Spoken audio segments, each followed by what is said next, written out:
জাবের রাদিয়াল্লাহু তাআলা আনহু বলেন, রাসূল সাল্লাল্লাহু আলাইহি ওয়াসাল্লাম বলেছেন, আল বাকারাতুন সাবাতিন ও জাসুরান সাবাতিন।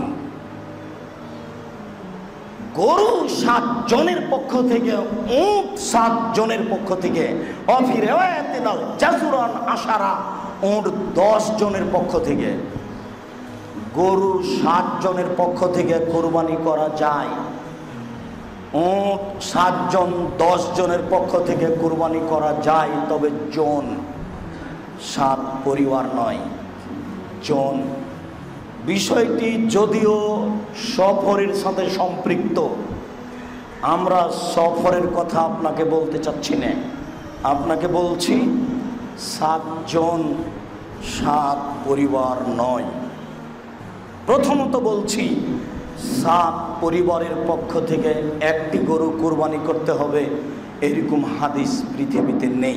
আজ থেকে নিয়ে প্রায় 60 বছর আগে মাওলানা আব্দুল্লাহ কাফি আল কুরাইশি রাহিমাহুল্লাহ ফাতাওয়া মাসাইল বইয়ে কুরবানির আলোচনায় লিখেছেন যে একটি গরুতে 7টি পরিবার অংশগ্রহণ করবে, এরকম কোনো হাদিস আমি আব্দুল্লাহ কাফি আল কুরাইশি জানি না।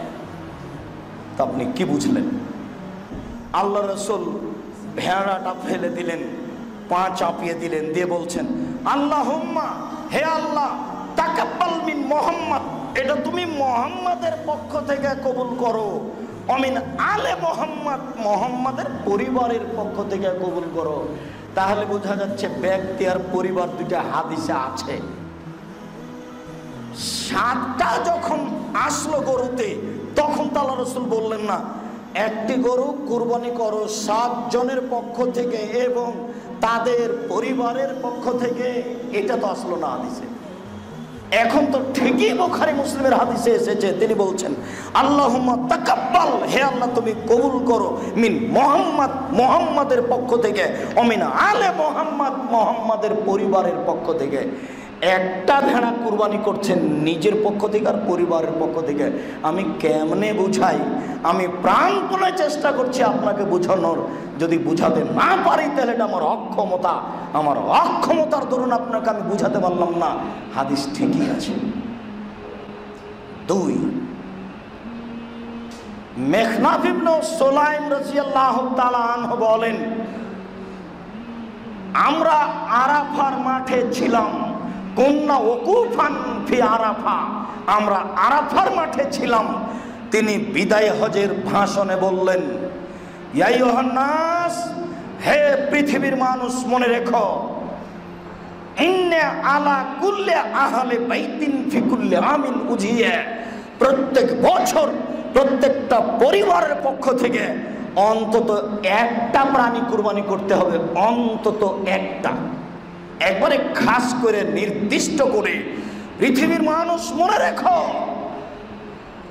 প্রত্যেক পরিবারের পক্ষ থেকে প্রতি বছর অন্তত একটা প্রাণী কুরবানি করতে হবে পরিবারের পক্ষ থেকে। কি দিয়ে যে বুঝায়? আবু আইয়ুব আনসারী রাদিয়াল্লাহু তাআলা আনহু বলেন, কানার রাজুলু ফি আহাদিন নবী সাল্লাল্লাহু আলাইহি সাল্লাম ইজাহিদিশ শাতে আনহু ওয়া আন আহলি বাইতিহি। আবু আইয়ুব আনসারী বলেন, আমরা রাসূলের যুগে, আমাদের কোনো ব্যক্তি রাসূলের যুগে একটি ছাগল জবাই করতাম নিজের পক্ষ থেকে এবং পরিবারের পক্ষ থেকে। ফায়াকুলুনা, আমরা সবাই খেতাম, হয়তো এমুনা, আমরা খাওয়াতাম। এই 3টে হাদিস পেশ করলাম। একটি মাসলা উল্লেখ করা জরুরি, কারণ আজকাল একটা নতুন ফতোয়া উঠেছে, যেটা 1400 বছরের ইতিহাসে না হানাফি মযহাবে আছে, না শাফি মযহাবে আছে, না মালিকি মযহাবে আছে, না হাম্বলি মযহাবে আছে, না এটি কোনো ওই রকম বিশিষ্ট ইমাম এরকম কোনো ফতোয়া দিয়েছেন। আজকাল কিছু নতুন নতুন মুফতিরা এই ধরনের ফতোয়া দিচ্ছে। সুতরাং এই সম্পর্কে সতর্ক করা জরুরি। তা হচ্ছে যে, শুনেছেন হয়তো নতুন ফতোয়া যে গরুতে ভাগ চলবে না, এটা সফরের মাসলা ছিল, আর বাড়িতে বসে গরুতে ভাগ চলবে না, উটে ভাগ চলবে না, এগুলো সব সফরের মাসলা ছিল। এই ফতোয়া ভুল ফতোয়া। প্রথম কথা বলি যে কোনো এক মযহাবে হক সীমিত নেই, এটা আমি অনেকবারই আমার বক্তব্য বলেছি। যে কোনো এক মযহাবে হক সীমিত নেই। আপনি বলবেন যে না শাফি মযহাবের সমস্ত ফতোয়াই ঠিক, এটা বলেন তা ভুল বলবেন আপনি। হানাফি মযহাবের ফিকহ কিতাবে যা আছে সব ঠিক, তাহলে ভুল কথা বললেন। হাম্বলি মযহাবে যা মাসলা বলা হয়েছে সব ঠিক, তাহলে ভুল বললেন আপনি। মালিকি মযহাবে যা আছে সব ঠিক, মানে হাত ছেড়ে নামাজ পড়াও ঠিক, সূরা ফাতিহা না পড়াও ঠিক, তাহলে তাই না? না, ঠিক নয়। তাহলে বোঝা গেল যে কোনো এক মযহাবে যা কিছু ফিকহের ফতোয়া আছে সবগুলি ঠিক, এ কথা বলা ভুল। কিন্তু চারটাকে একসাথে করলে চারটার কোনোটাতেই হক পাবেন না, আর বাইরে কোথাও হক আছে এই রকম বিরল পাওয়া নেই, একবারে বলা যাবে না, কিন্তু পাওয়া মুশকিল আছে। সুতরাং যেখানে এই চার মযহাবের কোনো মযহাবে এইরকম ফতোয়া নেই যে গরুর ভাগ চলবে না, এটা সফরের মশলা ছিল, উটের ভাগ চলবে না, এটা সফরের মশলা ছিল। সুতরাং এই নতুন জিনিস নিয়ে আসার প্রয়োজন নেই, আর এইরকম ইজতিহাদের যোগ্যতা আজকালকার জামানে তেমন হয়নি। সুতরাং এত বড় মুজতাহিদ হওয়ার কোনো প্রয়োজন করে না। দু একটি হাদিস শোনায় এই ক্ষেত্রে। জাবের রাদিয়াল্লাহু তাআলা আনহু বলছেন, খারাজনা মা রাসূলিল্লাহ সাল্লাল্লাহু আলাইহি ওয়াসাল্লাম, আমরা আল্লাহ রাসূল সাল্লাল্লাহু আলাইহি ওয়াসাল্লামের সাথে বেরিয়েছিলাম মুহিল্লিনা বিল হজ, হজের ইহরাম বেঁধে বা হজের তালবিয়া পড়ে। ফাআমারানা রাসূলুল্লাহ সাল্লাল্লাহু আলাইহি ওয়াসাল্লাম আন নাশতারিকা ফিল ইবলি ওয়াল বাকারে কুল্লু সাবআতিন মিন্না ফি বাদানা। আমাদেরকে বললেন যে তোমরা উটে এবং গরুতে শরীক হও, কুল্লু সাবআতিন প্রত্যেক 7 জন আমাদের এক একটি উটে এক একটি গরুতে, এক উটে 7 জন করে, এক গরুতে 7 জন করে। রাওয়াহু মুসলিম, সহিহ মুসলিমের হাদিস। এখন এই হাদিসে নবী করিম সাল্লাল্লাহু আলাইহি ওয়াসাল্লাম কি বলেছেন? শরীক হলেন, আদেশ করলেন নবী সাল্লাল্লাহু আলাইহি ওয়াসাল্লাম সাহাবায়ে কেরামদেরকে। নবী সাল্লাল্লাহু আলাইহি ওয়াসাল্লাম করলেন কুরবানি, আর বললেন যে দেখো এটা সফরের মাসলা, তোমরা আবার বাড়িতে গিয়ে করিও না, বলেছেন। যখন নবী সাল্লাল্লাহু আলাইহি ওয়াসাল্লাম বলেননি, সাহাবায়ে কেরামরা বলেননি, তাহলে এটাকে আপনার পক্ষ থেকে খাস করার অধিকারটা কোথায়?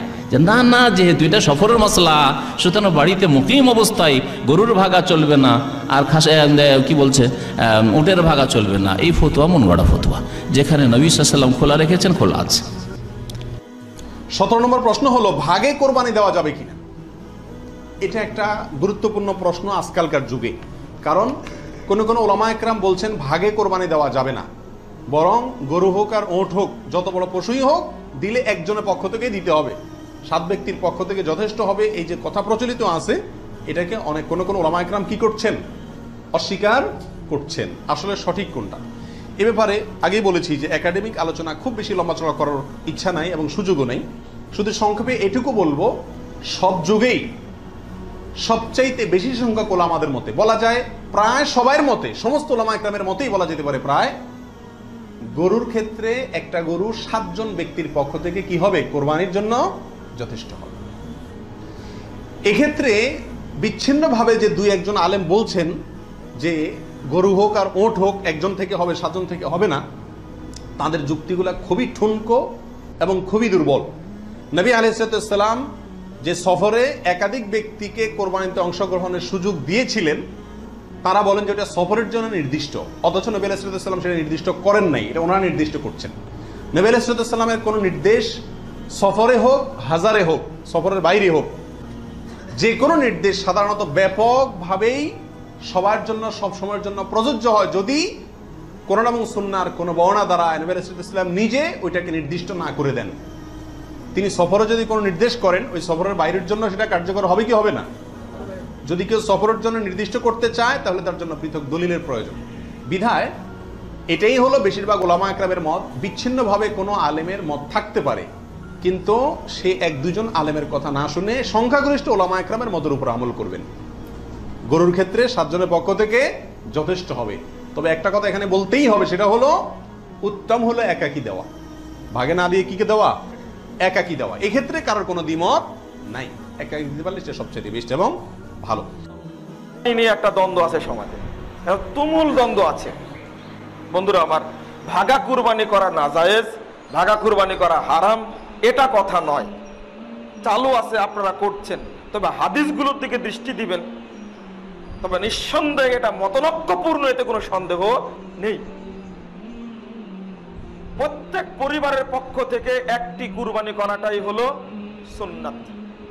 রাসূলুল্লাহ সাল্লাল্লাহু আলাইহি ওয়াসাল্লাম নিজে প্রত্যেক পরিবারের পক্ষ থেকে কুরবানি করার জন্য সর্বশেষ নির্দেশটা দিয়ে গেছেন।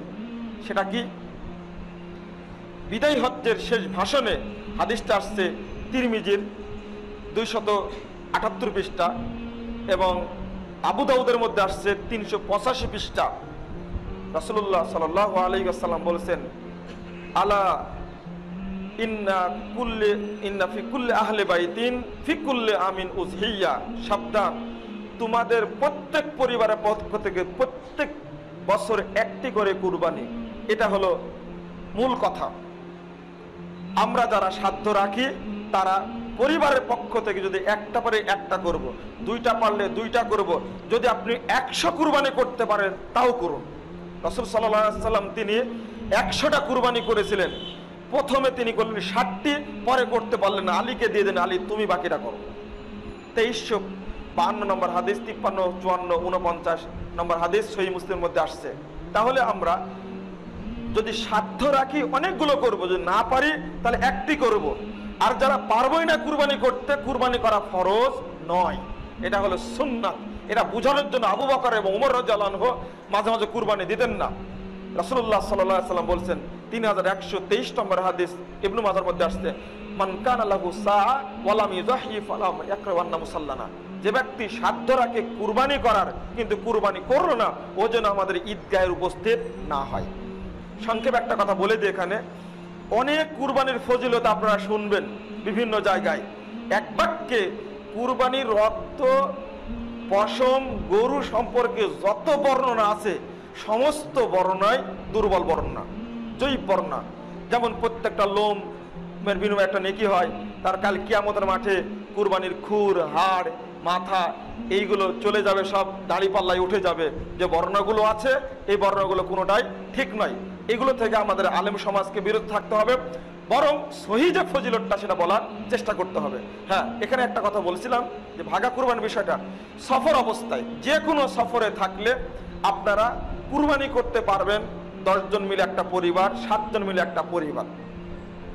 ইবনে বলছেন যে কুন্না ফি সাফারিন, আমরা সফরে ছিলাম, ফাশতারাকনা ফিল বাকারাতি সাবাতান ওয়াল ফিল বাইরে আশরাতান, তখন আমরা 7 জন মিলে একটা গরু কুরবানি করলাম আর 10 জন মিলে একটা উট কুরবানি করলাম। হাদিসে বর্ণিত হয়েছে, এটা তিরমিজির হাদিস, 276 পৃষ্ঠা খুলুন। অনুরূপভাবে হজ্জের সফরে একসঙ্গে হাদিস বর্ণিত হয়েছে 2346, 47, 48, 52, 53, 54 এই হাদিসগুলি বর্ণিত হয়েছে সহিহ মুসলিমের মধ্যে। জাবের রাদিয়াল্লাহু আনহু বলছেন, কুন্না ফি সাফারিন, আমরা ফি সাফারিল হজ্জে, হজ্জের সফরে ছিলাম, আমরা 10 জনে একটা গরু, একটা উটে, 7 জনে একটা গরুতে কুরবানি করলাম।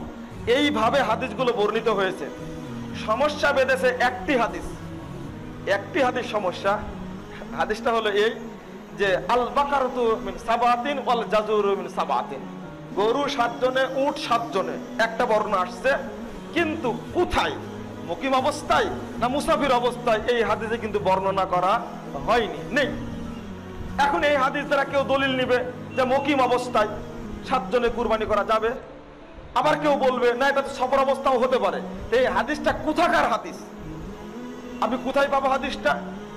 এই হাদিসটি জাবের থেকে বর্ণিত, আর জাবের রাদিয়াল্লাহু আনহু থেকে 6টি হাদিস বর্ণিত হয়েছে, যেটা আগে বললাম সহিহ মুসলিমে সবগুলোতে আসছে যে হুদাইবিয়ার সফরে, হজ্জের সফরে, তামাত্তু হজ করার সময় আমরা 7 জনে গরু, 10 জনে উট কুরবানি করেছি। আর এটাও জাবের বর্ণিত হাদিস, যেখানে সফর না মুকিম কোনো উল্লেখ নেই। এবার আপনারা বলুন হাদিসটা কোন দিকে? নিঃসন্দেহে হাদিসটা সফরের দিকে যাবে, কারণ আগের 6টি হাদিস বর্ণিত যে সবই হলো সফরের পক্ষে। হজ্জের সফরে ছিলেন, তামাত্তুর সফরে ছিলাম, হুদাইবিয়ার সফরে ছিলাম, এটা ওই হাদিসটাই ব্যাখ্যা নিলেই হয়। সর্বশেষ কথা হলো এই ব্যাপারে যে হাদিস যেহেতু আছে পরিবারের পক্ষ থেকে কুরবানি করার কথা বেশি, মুকিম অবস্থায় রাসূল সাল্লাল্লাহু আলাইহি ওয়াসাল্লাম বা সাহাবায়ে কেরাম ভাগা কুরবানি করেছেন মর্মে কোনো স্পষ্ট একটি দলিল পাওয়া যায় না। বরং পাওয়া যায় যে হাদিসটা আগে বললাম বিদায় হজ্জের ভাষণে। আরেকটা জিনিস সহিহ তিরমিজির মধ্যে আছে 276 পৃষ্ঠা, জিজ্ঞেস করা হলো আবু আইব আনসারীকে, আতা ইবনে ইয়াসির জিজ্ঞেস করলে কাইফা কানাতি যহা ফি আহাদি রাসূলিল্লাহ সাল্লাল্লাহু আলাইহি ওয়াসাল্লাম, রাসূলের যুগে কুরবানি কেমন ছিল? তিনি বললেন, ইন্না রাজুলা ইউযাহি শাতান বিশাতা আবি শাতাইন, একজন ব্যক্তি একটা বকরি বা 2টা বকরি কুরবানি করতো, তারপরে নাস নিজেরা খেত, মানুষকে খাওয়াতো, নাস মানুষের কাছে গর্ব প্রকাশ করবো, তারা অতঃপর যা হওয়ার সেটা হয়েছে তুমি দেখছো। এটা একটা দলিল পাওয়া যায়। সর্বোপরি কথা হলো উলামায়েদের বক্তব্য। মদিনা বিশ্ববিদ্যালয়ের প্রতিষ্ঠাতা ভিসি মোহাম্মদ বিন ইব্রাহিম আল গুদাইন, তিনি প্রথম ফতোয়া দিলেন, আন্তর্জাতিক ফতোয়া বোর্ডের তিনি প্রথম বললেন যে এটা ফতোয়া লাজনা দাইমা 11 নম্বর খণ্ডের 395 পৃষ্ঠায় বর্ণিত হয়েছে। তিনি বললেন যে 7 ভাগা কুরবানি চলবে না, এটা চলবে। 17 নম্বর প্রশ্ন হলো ভাগে কুরবানি দেওয়া যাবে কি? বাজ রাহিমাহুল্লাহ, এটা একটা গুরুত্বপূর্ণ প্রশ্ন আজকালকার যুগে, কারণ কোন ওলামা একরাম বলছেন ভাগে কোরবানি দেওয়া যাবে না, বরং গরু হোক আর ওট হোক, যত বড় পশুই হোক, দিলে একজনের পক্ষ থেকে দিতে হবে, 7 ব্যক্তির পক্ষ থেকে যথেষ্ট হবে। এই যে কথা প্রচলিত আছে, এটাকে অনেক কোন ওলামা একরাম কি করছেন, অস্বীকার করছেন। আসলে সঠিক যথেষ্ট। এ ব্যাপারে আগেই বলেছি যে একাডেমিক আলোচনা খুব বেশি লম্বা চড়া করার ইচ্ছা নাই এবং সুযোগও নেই। শুধু সংক্ষেপে এটুকু বলবো, সব যুগেই সবচাইতে বেশি সংখ্যক ওলামাদের মতে বলা যায়, প্রায় সবার মতে, সমস্ত ওলামা একরামের মতেই বলা যেতে পারে, প্রায় গরুর ক্ষেত্রে একটা গরু 7 জন ব্যক্তির পক্ষ থেকে কি হবে কোরবানির জন্য যথেষ্ট। এক্ষেত্রে বিচ্ছিন্ন ভাবে যে 2-1 আলেম বলছেন যে গরু হোক আর ওট হোক, একজন থেকে হবে 7 জন থেকে হবে না, তাদের যুক্তিগুলো খুবই ঠুনকো এবং খুবই দুর্বল। নবী আলাইহিস সালাম যে সফরে একাধিক ব্যক্তিকে কোরবানিতে অংশগ্রহণের সুযোগ দিয়েছিলেন, তারা বলেন যে এটা সফরের জন্য নির্দিষ্ট, অথচ নবী আলাইহিস সালাম সেটা নির্দিষ্ট করেন নাই, এটা ওনারা নির্দিষ্ট করেছেন। নবী আলাইহিস সালামের কোন নির্দেশ সফরে হোক, হাজারে হোক, সফরের বাইরে হোক, যে কোনো নির্দেশ সাধারণত ব্যাপকভাবে